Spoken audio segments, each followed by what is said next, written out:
He has mean eyes, like a wolf. I know. Elijah squeezed his shoulder. But sometimes being brave means doing the thing that scares you most. Can you do that? For your papa? Jake was quiet for a long moment. Then he closed his book and looked up. Papa told me once that fear is just a feeling. It can't hurt you unless you let it.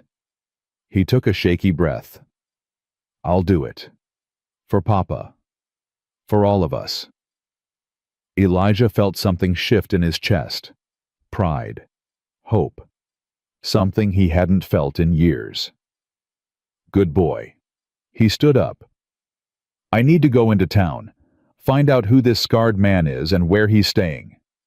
I'm coming with you. Sam was already reaching for his coat. No, you stay here. Protect the others. You can't go alone. Not after what happened to your ranch. Sam. I'm not asking. Sam's jaw was set. You need someone to watch your back. I'm the oldest. That's my job. Elijah looked at the boy. 14 years old, shoulders squared, eyes determined. So much weight on such young shoulders. All right, he said finally. But you do exactly what I say. No arguments, no heroics. Understood. Sam nodded. Clara stepped forward. Be careful, both of you.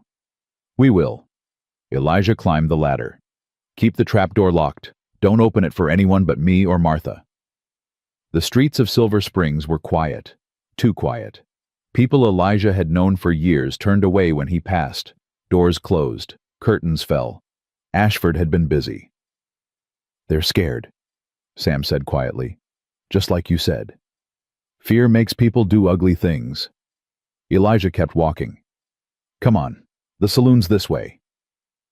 The Silver Dollar was half empty in the middle of the day. A few old-timers nursing drinks at the bar. A card game in the corner. The bartender, a thick-necked man named Hank, looked up as they entered. Thornton, heard about your place. Damn shame. Yeah. Elijah moved to the bar. I'm looking for someone. Big man, scar on his chin, works for Ashford. Hank's face closed down. Don't know nobody like that. You sure? I said I don't know him. Elijah leaned closer. Hank, I've been drinking in this saloon for 10 years. You know me. You knew my wife. You came to her funeral. Hank's eyes dropped. I'm not asking you to pick a side. I'm just asking for a name. Long silence. Then Hank glanced around, making sure no one was listening. Silas Cobb, he muttered. That's the man you're looking for. Ex-soldier, mean as a snake. He's been doing Ashford's dirty work for 3 years now. Where's he staying? Room above the feed store. But Thornton... Hank grabbed his arm. Don't go there. Cobb's killed men before. He won't think twice about killing you. Thanks for the warning. Elijah straightened. Come on, Sam. They were halfway to the door when a voice stopped them. Thornton. Elijah turned. A man had stood up from the card game. Young, brown hair, nervous eyes. Deputy Miller. Sheriff wants to see you. Tell him I'm busy. It ain't a request. Miller's hand moved toward his gun. He said right now. Elijah felt Sam tense beside him. Easy, Elijah murmured. Don't do anything stupid. They followed Miller out of the saloon and down the street to the sheriff's office. The building was small, weathered with bars on the windows. Inside, Sheriff Garrett sat behind his desk, and standing beside him, arms crossed, smile cold, was Cornelius Ashford. Mr. Thornton? Ashford's voice was silk. So good of you to join us. What do you want? I want my wards back. And since you seem determined to make that difficult, I've decided to take matters into my own hands. He nodded at Garrett. Sheriff? Garrett's face was gray. He wouldn't meet Elijah's eyes. Elijah Thornton, I'm placing you under arrest for kidnapping, child endangerment, and obstruction of justice. On whose authority? Mine. Ashford held up another document, That damned red seal. Judge Harmon signed the warrant this morning. You're to be held until the children are returned to my care. The judge gave us 3 days. The judge changed his mind. Ashford's smile widened. Amazing what a generous donation to the courthouse renovation fund can accomplish. Sam stepped forward. You can't do this. He ain't done nothing wrong. Ashford looked at him. Really looked. Ah, the oldest Whitmore boy. Samuel, isn't it? I've been wondering where you've been hiding. Sam's face went white. Don't worry, you'll be coming home soon. All of you. Ashford turned back to Garrett. Sheriff, if you please. Garrett stood slowly, reached for the handcuffs on his belt. Wade. Elijah's voice was quiet. You know this is wrong. I know. Garrett's voice was barely a whisper. But I got a family too, Elijah. I got 2 daughters and a wife. What am I supposed to do? The right thing. Garrett's hands shook as he clicked the cuffs around Elijah's wrists. I'm sorry. Elijah said nothing. There was nothing to say. They put him in the back cell, small, cold, with a narrow cot and a bucket in the corner. The bars were solid iron, the walls thick stone. No way out. Sam stood on the other side of the bars, his face desperate. I'll get help. Martha, someone. Sam, listen to me. Elijah pressed against the bars. Go back to the cellar. Tell the others what happened. And whatever you do, don't let Ashford find you. But, promise me. Sam's eyes filled with tears. He wiped them away angrily. I promise. Good. Elijah reached through the bars and gripped the boy's shoulder. You're a good kid, Sam. Your mama would be proud. Sam's face crumpled for just a second. Then he straightened his shoulders, turned, and walked out of the sheriff's office. Elijah watched him go. Then he sat down on the cot and put his head in his hands. Outside, through the small barred window, he could see the sun setting behind the mountains, red and gold and fading. 2 days left. And he was trapped in a cage while Ashford hunted his children. God help them all. Hours passed. The cell grew dark. Cold seeped through the walls. Elijah couldn't sleep. Every time he closed his eyes, he saw Margaret's face, Hope's face, the faces of 7 children who were counting on him. And he'd failed them, just like he'd failed his own family. Footsteps in the corridor, a lantern swinging. Deputy Miller appeared, keys in hand. Visitor for you. I don't want visitors. Too bad. Miller unlocked the cell door. He insisted. A figure stepped into the light, tall, broad-shouldered, a scar running down his chin. Silas Cobb. Miller backed away. You got 5 minutes. He disappeared down the corridor. Cobb stepped into the cell. His eyes were flat empty, the eyes of a man who'd seen death and didn't care. Mr. Thornton. His voice was low, rough. We need to talk. About what? About what happens next. Cobb pulled the cell door closed behind him. Mr. Ashford is tired of waiting. He wants those children. Tonight. I don't know where they are. Don't lie to me. Cobb moved closer. I've been watching. I know they're somewhere in town. I know that woman Chen is helping you. And I know that if you don't tell me where they're hiding, things are going to get unpleasant. You don't scare me. No. Cobb smiled. It didn't reach his eyes. Then maybe I should tell you about James Brennan, about how he screamed when he went over that cliff, how he reached for the edge, tried to hold on, but his fingers just slipped. Elijah's stomach turned. I was there, you know. Held him still while Mr. Ashford pushed. He begged, offered us money, land, anything. But Mr. Ashford said dead men don't make deals. Cobb leaned closer. His boy was watching. Did you know that little red-haired kid on the ridge? Mr. Ashford saw him too. Said he'd deal with him later. Is that a threat? It's a fact. Cobb's voice dropped. Those children are dead anyway, all of them. Mr. Ashford can't let them live. They know too much. So here's what's going to happen. You're going to tell me where they're hiding, and in exchange, I'll make it quick, painless. They won't suffer." Something snapped in Elijah's chest. He moved before he knew he was moving. His shoulders slammed into Cobb's gut. They hit the wall hard. Cobb grunted, swung a fist.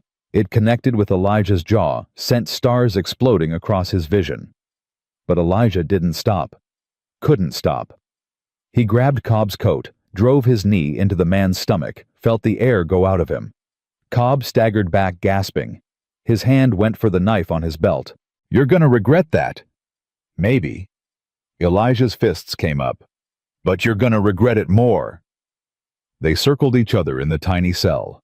Cobb lunged, first blade flashing. Elijah dodged, felt the knife slice his arm. Blood welled up hot and red. He didn't care. Didn't feel it. All he felt was rage. He caught Cobb's wrist, twisted hard. The knife clattered to the floor.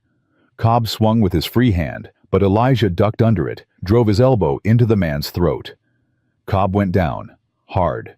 Elijah dropped on top of him, hands around his throat. "You think you can threaten my children?" His voice was barely human. "You think you can tell me you're going to kill them, and I'll just—" "Elijah." A voice. Far away. Getting closer. "Elijah, stop." Hands pulled at his shoulders. Someone was shouting. He blinked. Cobb's face swam into focus beneath him. Purple, eyes bulging, barely breathing. He let go. Garrett was there, and Martha, and behind them faces he didn't recognize, people from the town, all staring at him with horror in their eyes. What happened? Garrett was looking at Cobb, at the blood, at the chaos of the cell. Miller said he heard fighting. "He came to kill me." Elijah stood slowly. His hands were shaking. He confessed. "Told me he helped Ashford murder James Brennan. Told me Ashford's planning to kill all 7 children." Murmurs from the crowd. "That's a lie." Cobb was sitting up, rubbing his throat. "He attacked me. I was just here to deliver a message from Mr. Ashford." "He had a knife." Elijah pointed to where it lay on the floor. "Ask Miller. Did I have a weapon when I was arrested?" Garrett picked up the knife, studied it. "It's got Ashford's crest on the handle." Martha's voice was sharp. "I've seen him wear it at town meetings. That's his personal blade." More murmurs, louder now. Garrett's face was changing. Something moving behind his eyes. Something that looked almost like resolve. "Silas Cobb." His voice was formal. "I'm placing you under arrest for assault with a deadly weapon. You'll be held until we can sort this out." "You can't." Cobb's eyes were wild. "Mr. Ashford will destroy you. He'll— Get him out of here." Garrett nodded at Miller. "Put him in the other cell. And this time, don't let anyone in without my permission." Miller hesitated. Then he grabbed Cobb's arm and hauled him away. The crowd began to disperse, whispering among themselves. Martha stayed behind. "Elijah!" She was looking at his arm. "You're bleeding." "I know." He didn't care. "The children, are they safe?" For now, Sam came back, told them everything. Martha's voice dropped. "But Elijah Ashford's got men watching my store. They know something's there. It's only a matter of time. Then we need to move them. Where Ashford's got eyes everywhere." Elijah's mind raced. Then it hit him. "The church." "What?" "The church. It's the one place even Ashford won't violate. Not with the whole town watching. Not after what happened here tonight." Elijah grabbed the bars. "Wade, let me out." Garrett hesitated. "You heard what Cobb said. You heard him confess. Those children are in danger, and I'm the only one who can protect them." Long silence. Garrett looked at the knife in his hand, at the blood on the floor, at the faces of the townspeople still lingering in the corridor. Then he reached for his keys. "I must be out of my mind." The church was dark when they arrived. Elijah led the way, Martha beside him, Garrett bringing up the rear. The children were waiting outside the back entrance of the general store, huddled together in the shadows. Sam had his arms around Lily. Clara was holding Tommy's hand. Jake clutched his book like a lifeline. "Mr. Thornton." Clara's voice broke with relief. "We thought—" "I know. I'm here now." Elijah knelt in front of them. "Listen to me. We're moving. Tonight. To the church." "The church?" Grace's voice was skeptical. "How's that gonna help?" "Because tomorrow, everyone in this town is going to hear the truth. In front of God and everybody." Elijah looked at Jake. "You're going to tell them what you saw, what Ashford did to your father." Jake's face went white. "I know it's scary, but you're not alone anymore." Elijah put his hand on the boy's shoulder. "I'll be right there beside you. So will Sam and Clara and all the others. We're a family now, and family stands together." Jake looked at his siblings, at the other children who had become his brothers and sisters over the past months of shared suffering. Then he nodded. "I'll do it." They moved through the empty streets like ghosts, keeping to the shadows. The church rose before them, white steeple reaching toward the stars. Garrett opened the door, and they filed inside. Wooden pews, simple altar, the smell of candle wax and old wood. "You'll be safe here tonight," Garrett said. "Garrett. I'll post a deputy outside. Make sure no one gets in." "What about Ashford?" Martha asked. "When he finds out—" "Let me worry about Ashford." Garrett's voice was hard. "I've spent too long looking the other way. It's time I remembered why I took this badge in the first place." He left without another word. Elijah settled the children in the front pews, wrapped them in blankets Martha had brought. One by one they drifted off to sleep, exhausted by fear and adrenaline. All except Jake. The boy sat beside Elijah, his book open in his lap pencil, moving across a fresh page. "What are you drawing?" "Tomorrow." Jake's voice was soft. "What I hope it looks like." Elijah looked at the page. A courtroom. People in pews. And at the front, a small boy standing tall, pointing at a man in chains. "It's gonna happen," Elijah said. "Just like that, I promise." Jake stopped drawing, looked up at him with those old eyes. "My papa used to make promises. He said he'd always protect us. He said nothing bad would ever happen as long as he was around." Jake's voice cracked. "And then he died." Elijah didn't have an answer for that. There was no answer. "I can't promise nothing bad will happen," he said finally. "But I can promise I'll fight, every day, every hour, as long as I have breath in my body." "Why?" "Because you're worth fighting for." Elijah put his arm around the boy. "All of you, every single one." Jake leaned against him, small and thin and trusting. "Mr. Thornton." "Yeah." "When this is over, if we win, can we stay with you, all of us?" Elijah's throat tightened. He thought about his empty ranch, the ashes where his home used to be, the graves under the oak tree. "I'd like that," he said quietly. "I'd like that very much." Jake closed his book and let his eyes fall shut. Outside the night was silent. No wind, no sound, just the stars wheeling overhead and the promise of dawn. Tomorrow, everything would change, one way or another. Morning came with the sound of church bells. Elijah woke with a start, his hand reaching for a rifle that wasn't there. It took him a moment to remember where he was. The wooden pews, the altar, the 7 children still sleeping in a huddle near the front. The bells kept ringing. Martha burst through the side door, her face flushed. "They're coming! The whole town!" "What?" Elijah stood, his body aching from a night on the hard pew. Word got out about last night, about Cobb's confession, about what he said. Martha's voice was breathless. "People are angry, Elijah. They want answers." Sam was awake now, shaking the others. What's happening? Town meeting. Elijah moved toward the door. Stay here. Keep the little ones calm. But, Sam, trust me.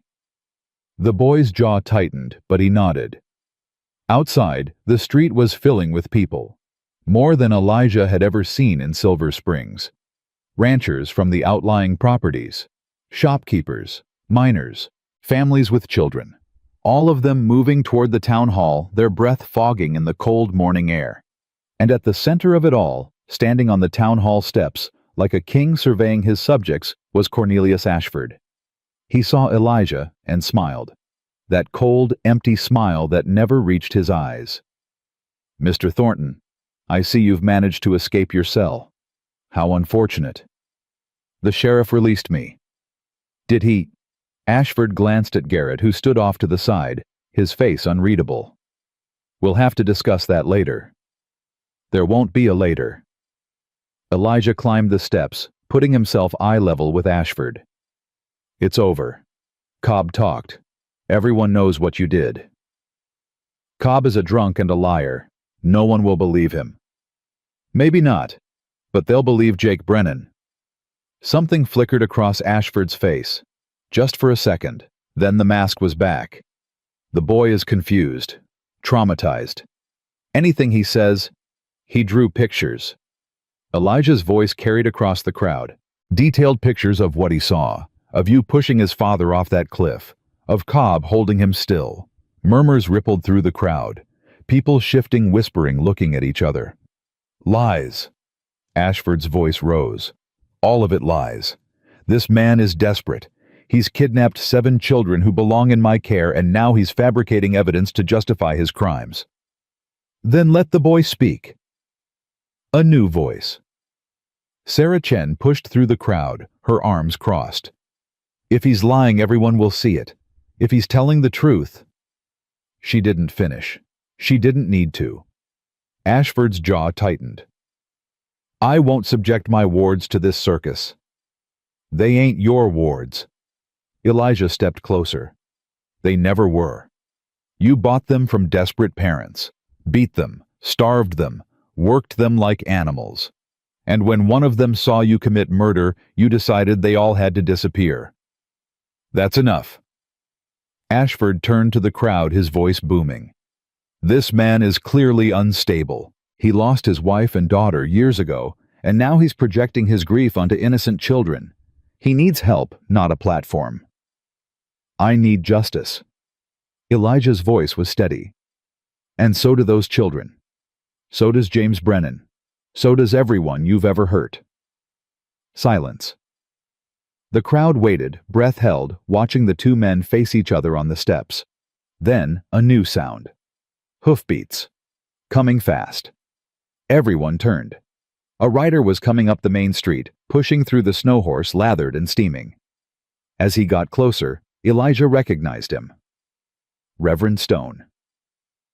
Stone pulled up at the edge of the crowd and dismounted.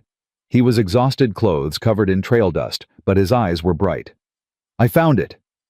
His voice carried across the silent crowd. Emily Brennan's will.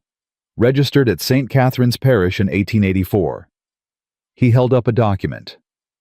Even from a distance, Elijah could see the white wax seal of the church.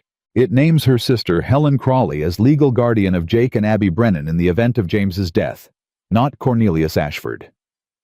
Stone walked forward, the crowd parting before him. Any guardianship papers filed after Emily's death are invalid, fraudulent. Ashford's face went gray. That document could be forged. Anyone could. It was witnessed by 3 church officials and registered with the territorial court. Stone climbed the steps and handed the document to Judge Harmon, who had emerged from the town hall at the commotion. Check the seal yourself, Your Honor. It's authentic. Harmon took the document. His hands were shaking. This changes things. It changes everything. Elijah looked at Ashford. You had no legal right to those children. You never did. Everything you've done to them, the beatings, the starvation, the forced labor, was criminal. That's not true. Ashford's voice had lost its smoothness. I took them in when no one else would. I gave them a home. You gave them a prison. Martha's voice cut through the air. My husband and I used to talk about adopting one of them, giving them a real home. But you said no. Said they were better off with you. Learning discipline. More voices now. People stepping forward. My boy went to school with the Whitmore children. Said they came in with bruises. Said they never had enough to eat. I saw Ashford's man, that Cobb fellow, dragging the little girl down the street last month. She was crying, begging him to stop. He foreclosed on my ranch when I couldn't make payments. Took everything. And now I find out he's been hurting children. The crowd was turning. Elijah could feel it. The fear that had kept them silent was cracking, breaking apart under the weight of shared anger. This is ridiculous. Ashford backed toward the town hall door. You're all being manipulated. This man Thornton, he's the criminal here. He's the one who... Mr. Ashford. A small voice. Cutting through the noise. Everyone turned. Jake Brennan stood at the edge of the crowd. Sam was beside him, one hand on his shoulder. The other children clustered behind them, watching with wide eyes. Jake walked forward. His steps were steady, but Elijah could see his hands shaking. Mr. Ashford. Jake's voice was louder now. Clearer. You killed my papa. Ashford laughed. It sounded forced, brittle. Child, I don't know what lies you've been told, but I saw you. Jake kept walking. The crowd parted for him like water. I was on the ridge, playing. I saw you and Mr. Cobb grab Papa. I saw you push him over the cliff. I heard him scream. Silence. Absolute silence. You're lying. Ashford's voice cracked.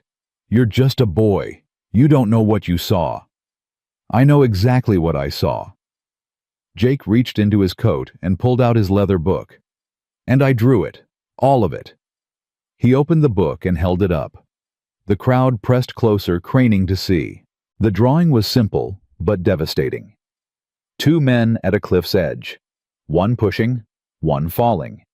And a third man standing behind, holding the victim's arms. That's Ashford. Someone in the crowd pointed. Look at the ring, the coat. That's him. And that's Cobb. I recognize the scar. My God, the boy's telling the truth. Ashford's mask finally crumbled. His face twisted with rage and fear. You little... He lunged toward Jake. Elijah moved faster. He caught Ashford's arm, spun him around, drove him back against the town hall wall. Don't you touch him. Get off me. Ashford struggled. This is assault, Sheriff. Arrest this man. Garrett stepped forward. But instead of reaching for Elijah, he reached for Ashford. Cornelius Ashford, I'm placing you under arrest for the murder of James Brennan, for fraud, for child abuse, and for anything else we find when we start looking. You can't do this. Ashford's voice was high, panicked. I own this town. I own you. Not anymore. Garrett clicked the handcuffs around his wrists. You don't own nothing anymore. The crowd erupted. Voices overlapping, people, cheering, some crying. Children who had known the Brennan and Whitmore kids running to embrace them. Elijah stepped back, watching it all unfold. His legs felt weak. His hands were shaking. Then small arms wrapped around his waist. Tommy. Looking up at him with those big brown eyes. You did it, Mr. Thornton. You saved us.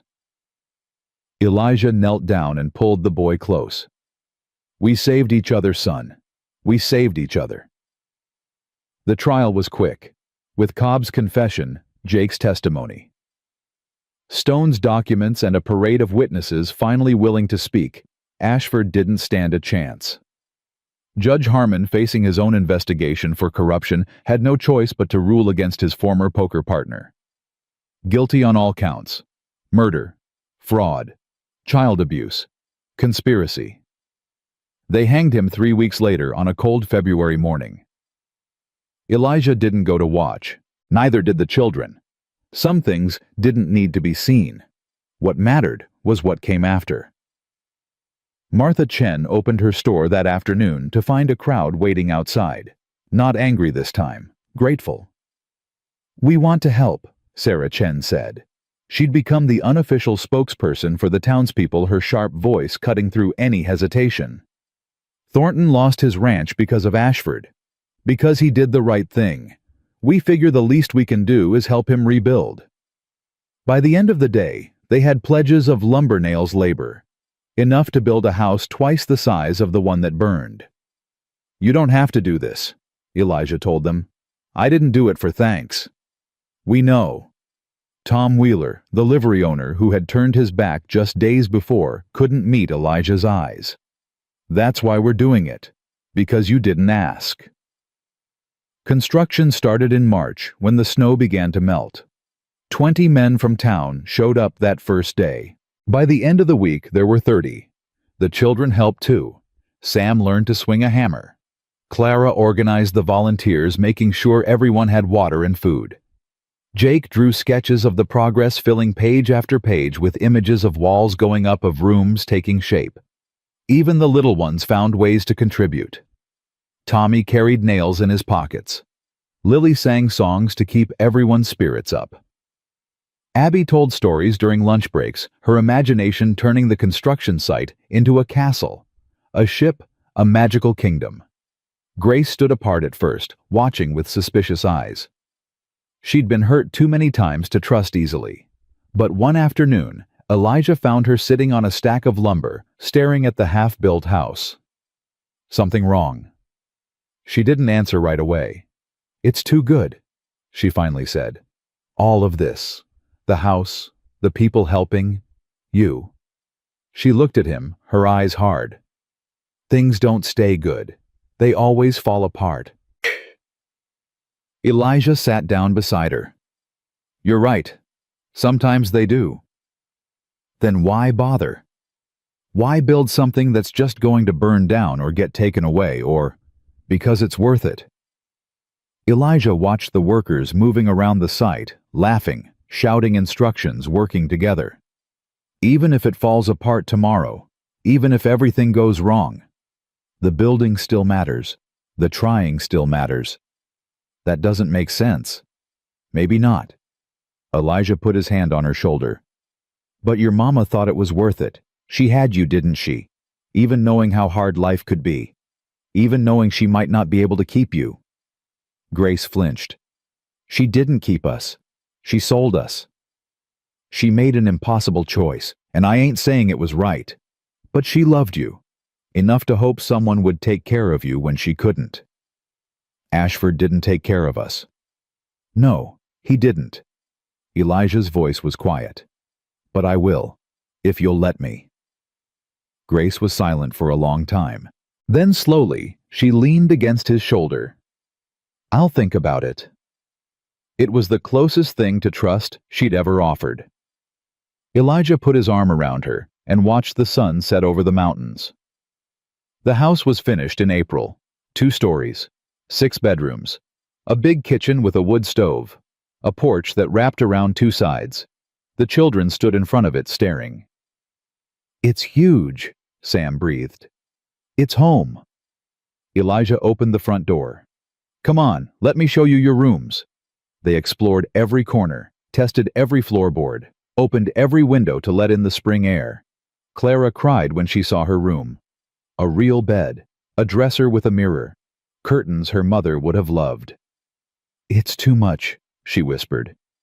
"We don't deserve. You deserve everything." Elijah's voice was rough. "You deserve peace and safety, and a place to grow up without fear. This house, it's just wood and nails. But what we build inside it, that's what matters." That night they ate dinner together at the big table in the kitchen. Stew that Martha had made, bread that Clara had baked, pie that Abby had helped assemble, though more filling had ended up on her face than in the crust. Elijah looked around the table at the faces of his family. Because that's what they were now, not by blood, by choice. Sam finally relaxing, finally allowing himself to be a kid instead of a parent.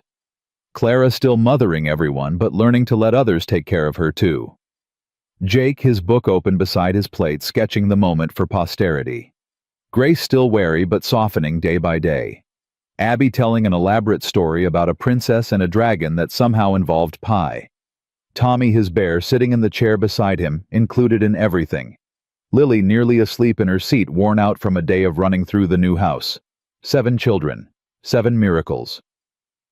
Mr. Thornton. Lily's sleepy voice broke through the chatter. Yeah, honey. Can I call you Papa now? The table went quiet. Elijah's throat tightened. He thought about Hope, about the word Daddy on her lips, about how he'd thought he'd never hear anything like it again. Yeah, his voice cracked. Yeah, you can call me Papa. Lily smiled, her eyes closing. Good, because you feel like a papa. She was asleep before she finished the sentence. Clara picked her up gently. I'll put her to bed. I'll help. Sam stood reaching for Tommy, who was also fading fast. One by one, the children drifted upstairs. Good nights exchanged. Doors closing. The sounds of a family settling in for the night. Elijah sat alone at the table listening. This was what he'd lost. This fullness, this noise, this sense of purpose. He'd thought it was gone forever, but here it was again. Different. Harder. Built on ashes and grief and impossible hope, but real. He walked out onto the porch. The night was clear. Stars spread across the sky like scattered diamonds. In the distance, he could see the mountains still capped with snow. Footsteps behind him. Jake. The boy came to stand beside him, his book clutched to his chest. Can't sleep. Jake shook his head. Too much thinking.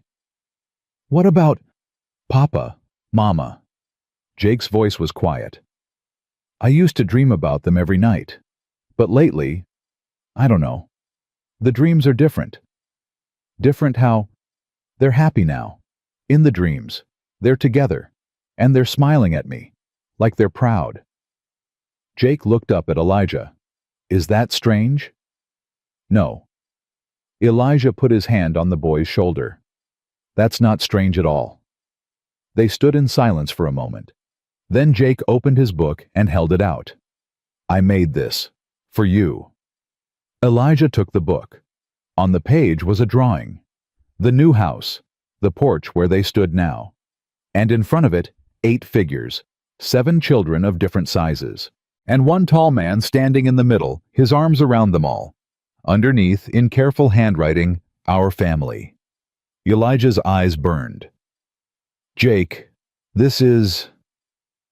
I wanted you to have something to remember. In case...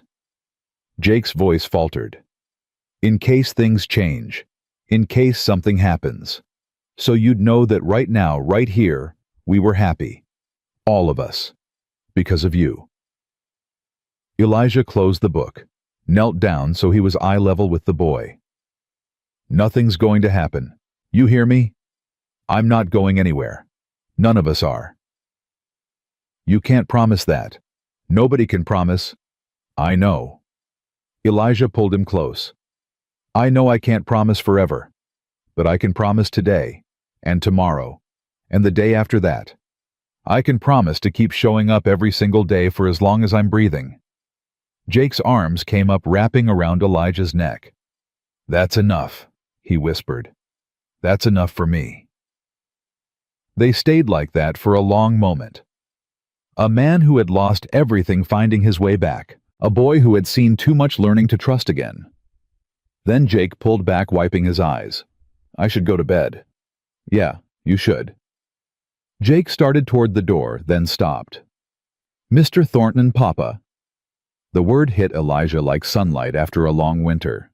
Yeah. Thank you for not giving up on us. He disappeared inside before Elijah could respond. Elijah stood alone on the porch, the leather book in his hands, the stars wheeling overhead. He thought about Margaret, about Hope, about the 2 graves under the oak tree still there, still waiting. He'd visit them tomorrow, tell them about the children, about the new house. about how their deaths had somehow impossibly led to this moment. He didn't understand it, didn't know why grief made room for love or why loss could lead to gain. Didn't know why some people were taken too soon while others lived long enough to find redemption. But standing there with a family sleeping safe inside and the spring wind carrying the smell of new growth, he knew one thing. It was worth it. All of it. The pain, the struggle, the years of emptiness. Worth it. He went inside, closed the door, and climbed the stairs to check on his children. Years passed the way they do in Wyoming Territory, slowly in winter, fast in summer, measured not in days, but in seasons. The ranch grew. Elijah added more land when the opportunity came, bought cattle to run alongside the sheep, built a second barn bigger than the first. The children grew too, stretching upward like saplings reaching for sun. Sam turned 16, then 17, then 18. He grew into his shoulders, developed a quiet confidence that made other men listen when he spoke. Elijah taught him everything he knew about ranching, and Sam absorbed it like dry earth absorbs rain. "You've got a gift," Elijah told him one evening, watching Sam gentle a half-wild horse that had been giving the hired hands trouble. "The animals trust you. They know I won't hurt them." Sam stroked the horse's neck. "Animals can tell when someone's been hurt. They recognize it." Clara turned 17 and took over the household with quiet efficiency. She could stretch $1 further than anyone Elijah had ever known, could turn scraps into meals that filled bellies and warmed hearts. But more than that, she became the emotional center of the family, the one everyone turned to when they needed comfort or advice. "You're too young to be this wise," Martha Chen told her once. Clara smiled, but her eyes were old. "I had to grow up fast. We all did." Jake never stopped drawing. His book filled then another, then another. By the time he was 15, his sketches had caught the attention of a newspaper editor in Cheyenne, who offered him a job as an illustrator. "I don't want to leave," Jake told Elijah. "This is home." "Home doesn't go anywhere." Elijah put his hand on Jake's shoulder. "It'll be here when you're ready to come back. But you've got a gift, son. Don't waste it." Jake left that fall. He wrote letters every week, detailed and illustrated, full of stories about the city and the people he met. He came home for Christmas, for summer, for any excuse he could find. "The city's interesting," he said during one visit, sitting on the porch with Elijah. "But it's not this. It's not family." Grace softened over the years, though she never lost her fire completely. She became the family's defender, the one who stood up to anyone who looked at them sideways. When a new family in town made comments about that rancher with all those orphans, Grace marched right up to them and set them straight in terms that left no room for misunderstanding. "You can't just threaten people." Clara scolded her afterward. "I didn't threaten anyone." Grace crossed her arms. "I explained, loudly." Abby grew into her imagination. She started writing stories, filling notebooks with tales of adventure and romance and heroism. At 14, she announced she was going to be a novelist. "You'll need to live some life first," Elijah told her. "Best stories come from experience." "Then I'll have plenty of experience." Abby grinned. "I've got 6 siblings and a papa who fought a murderer to save us. That's enough for at least 3 books. Tommy stayed small for a long time, then shot up seemingly overnight. By 16, he was nearly as tall as Sam, though thinner, with the same quiet watchfulness he'd had as a child. He rarely spoke, but when he did, people listened. "You remind me of someone," Elijah told him once. "Who? Me, when I was young?" Elijah shook his head. "Before I learned that keeping everything inside just makes it heavier." Tommy was quiet for a moment. Then, "I'm working on it." And Lily. Lily grew up believing in magic because she'd seen it happen. A lonely rancher finding 7 children in a barn. A family built from nothing but love and stubbornness. A man who'd lost everything learning to live again. "Tell me the story again," she'd say at bedtime, even when she was 12, even when she was 14. Tell me about the night you found us. And Elijah would tell it. Every time. Because some stories needed to be remembered. The year Sam turned 21, everything changed again. It started with a letter from Montana Territory. Helen Crawley. Emily Brennan's sister had finally tracked down her niece and nephew. She wanted to meet them. Jake was home for the summer when the letter arrived. He read it 3 times, his face unreadable. She wants us to come live with her. His voice was flat. Says she's got a house, land. Says she can give us a real family. Abby grabbed the letter from his hands. That's ridiculous. We already have a real family. Blood family. Jake looked at Elijah. She's our aunt, our mother's sister. I know who she is. She has legal claim to us. The will? I know what the will says. Elijah's voice was steady, but his chest ached. He'd known this might happen someday, had dreaded it for years. What do you want, Jake? Jake was silent for a long moment. I don't know. They talked about it as a family sitting around the big kitchen table. All 8 of them, because that's how they made decisions together. I don't want to go, Abby said immediately. I don't know this woman. I know Papa. I know all of you. But she's blood, Clara said quietly. For Jake and Abby at least. That means something. Does it? Grace's voice was sharp. Blood didn't save us. Blood sold us to Ashford. Blood beat us and starved us and... Not all blood is the same. Sam's voice was calm, cutting through the tension. Some family hurts you. Some family heals you. The question is, which kind is she? Everyone looked at Jake. I need to meet her. Jake's voice was quiet. I need to know. If I don't go, I'll always wonder. Elijah nodded slowly. Then we go. All of us. All of us. Clara looked surprised. We're a family. We don't split up. The journey to Montana took 2 weeks. They traveled by wagon, then by train, then by wagon again. The children who had never been outside Wyoming territory stared wide-eyed at the changing landscape mountains, giving way to plains, giving way to mountains again. Helen Crawley met them at the station in Helena. She was a small woman, gray-haired with Emily's eyes and Emily's gentle voice. She took one look at Jake and burst into tears. You look just like her. She cupped his face in her hands. My sister. You have her eyes. Jake stood stiff, uncertain. Then slowly he relaxed. She loved you, he said. Mama talked about you all the time. Helen sobbed harder.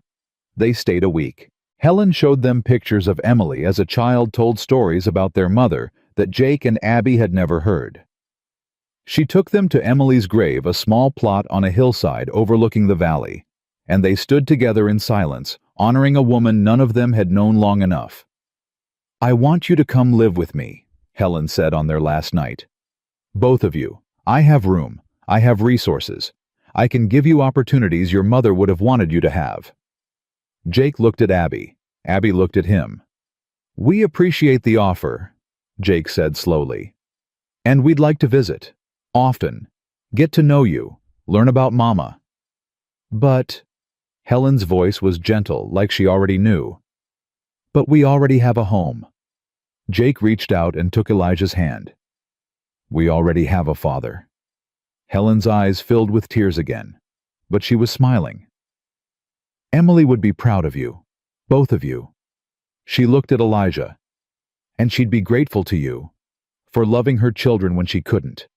They made it easy. Elijah's voice was rough. Easiest thing I ever did. On the train ride home, Lily climbed into Elijah's lap, even though she was far too old for such things. Were you scared? She asked. That Jake and Abby would stay terrified. But you took us anyway, even though you might lose them.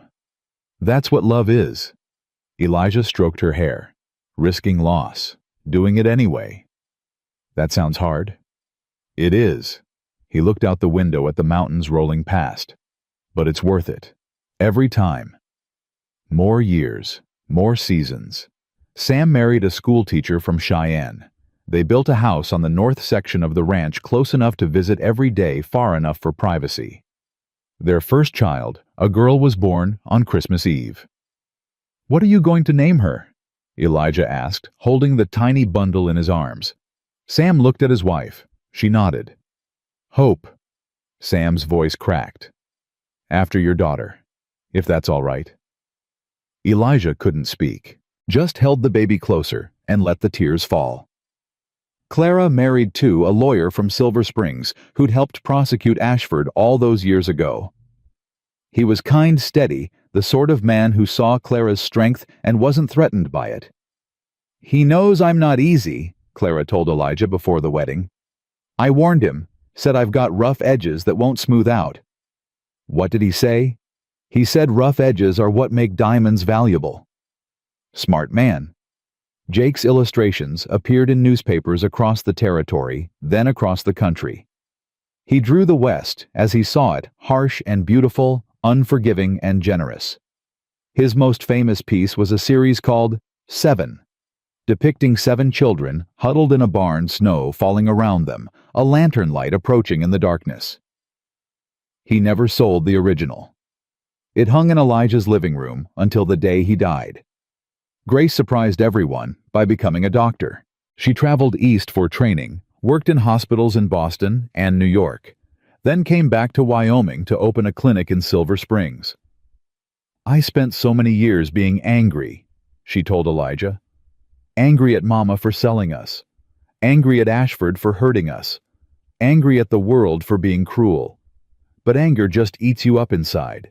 I wanted to do something that helped instead of hurt." "Your mama would be proud." Grace's eyes glistened. "You think?" "I know."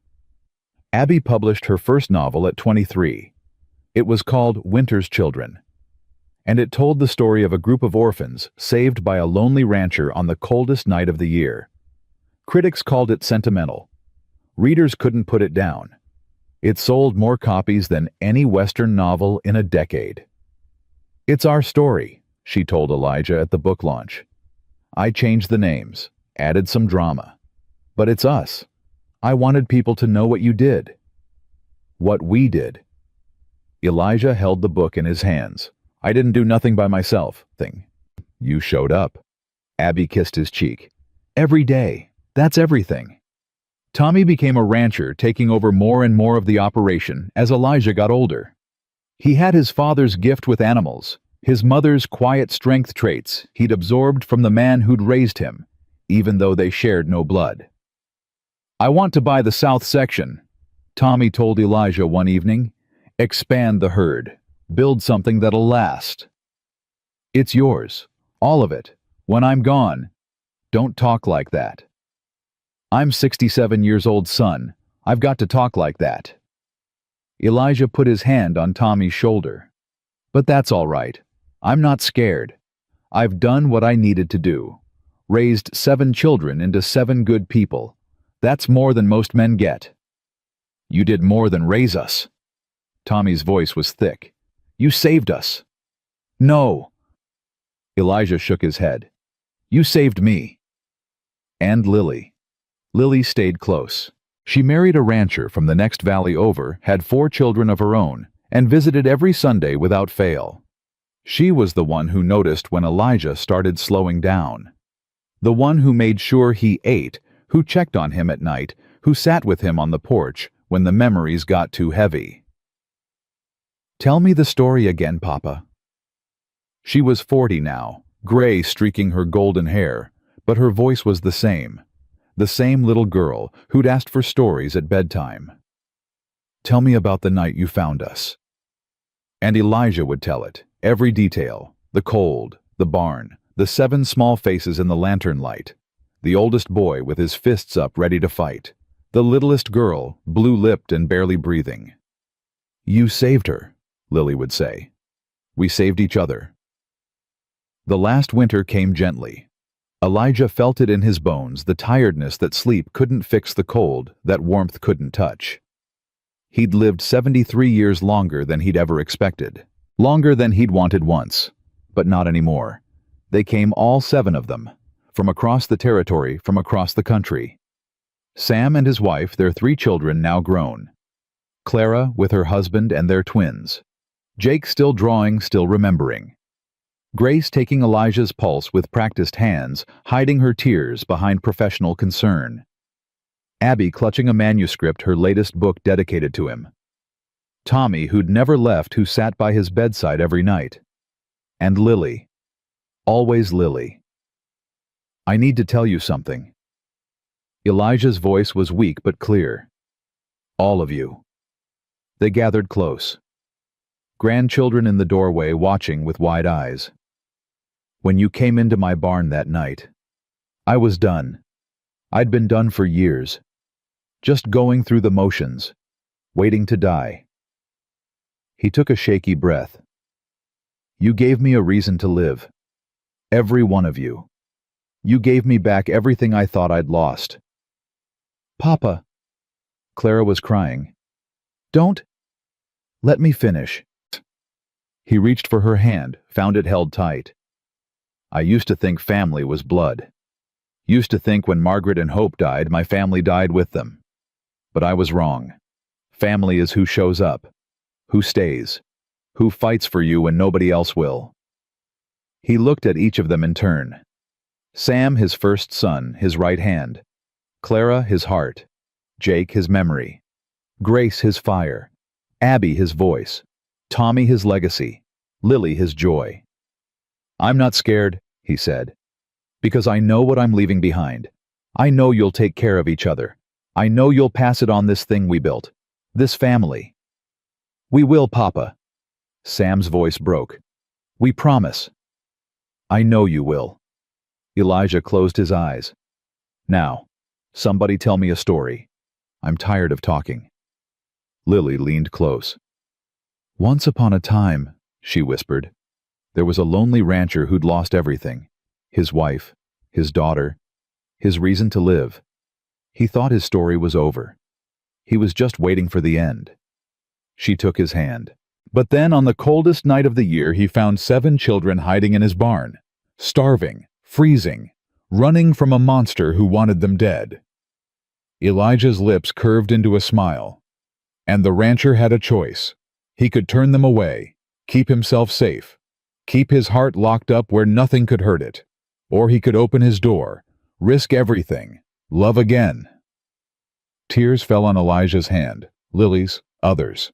He couldn't tell anymore. He chose love. Lily's voice cracked. He chose us. And that choice, that one choice, changed everything. It saved 7 children. It saved him. It created a family that would last for generations. She kissed his forehead. That's the story, Papa. That's your story. And it doesn't end here. It lives on. In us. In our children. In everyone we touch. Elijah squeezed her hand. One last time. Good story, he whispered. And then he was gone. They buried him next to Margaret and Hope, under the oak tree, where he'd knelt so many times over the years.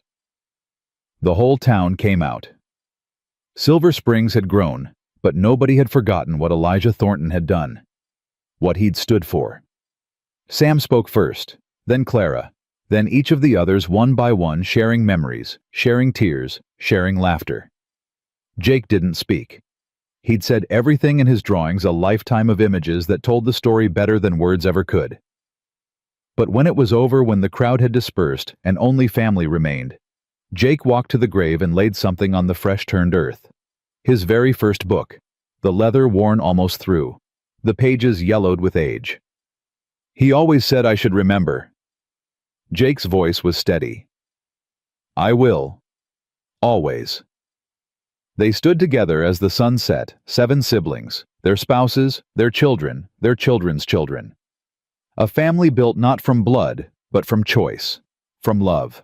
From a lonely rancher who'd found 7 starving children on the coldest night of the year and decided they were worth fighting for. Lily's daughter tugged at her mother's dress. Mama. Tell me the story about great-grandpa and the children in the barn. Lily smiled through her tears. Once upon a time. And the story lived on. As stories do. As families do. As love does, passed from hand to hand, heart to heart, generation to generation, never dying, never fading, only growing stronger with each telling. Because that's the truth of it. Blood makes kin, but love makes family. And family, real family, the kind worth having, isn't something you're born into. It's something you build. Day by day. Choice by choice. One act of courage at a time. Elijah Thornton understood that.